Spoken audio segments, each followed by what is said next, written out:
নমস্কাৰ মৰমৰ ছাত্ৰ-ছাত্ৰীসকল, তোমালোক ভালে আছে?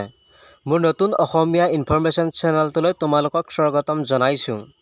মৰমৰ ছাত্ৰ-ছাত্ৰীসকল, তোমালোকে গম পাই আছে যে এবাৰ এইচএছ স্কুটি কিমান পাৰ্চেণ্টত দিয়া হ'ব। তোমালোকক বহুতে ভিডিঅ' প্ৰস্তুত কৰি দি আছে যে 65% লাগিব নে 60% লাগিব নে 75% লাগিব।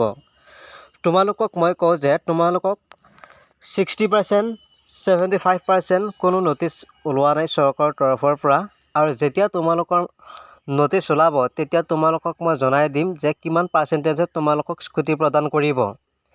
আৰু তোমালোকে অনলাইন এইচএছ স্কুটিৰ অনলাইনৰ সময়ত তোমালোকক কি নথিপত্ৰৰ প্ৰয়োজন হ'ব, কি লাগিব আৰু ক'ত গৈ তোমালোকে অনলাইন এপ্লাই কৰিব, মই তোমালোকক ভিডিঅ'ৰ জৰিয়তে সবিশেষ সকলোখিনি জনাই দিম।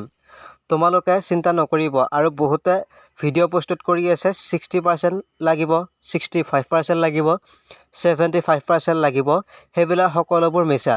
আৰু বৰ্তমানলৈকে কোনো চৰকাৰী তৰফৰ পৰা নটিচ প্ৰস্তুত কৰা নাই আৰু নটিচ ওলোৱাও নাই। আৰু যেতিয়া ওলাব তেতিয়া তোমালোকক মই আগতীয়াকৈ মোৰ চেনেলৰ জৰিয়তে তোমালোকক জনাই দিম।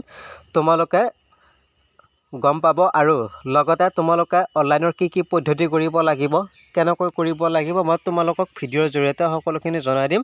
তোমালোকে কৰিব পাৰিব। আৰু তোমালোকে চিন্তা নকৰিবা যে তোমালোকক 75% ল'ৰা ছোৱালীকে সকলো লাগিব, কিন্তু সেইটো নহয়। নটিচ বৰ্তমানলৈকে অহাই নাই। যেতিয়া আহিব তেতিয়া তোমালোকক মই জনাই দিম কিমান পাৰ্চেণ্টেজ কিমান লাগিব, মই ভিডিঅ'ৰ জৰিয়তে জনাই দিম। তোমালোকে চিন্তা কৰিব নালাগে।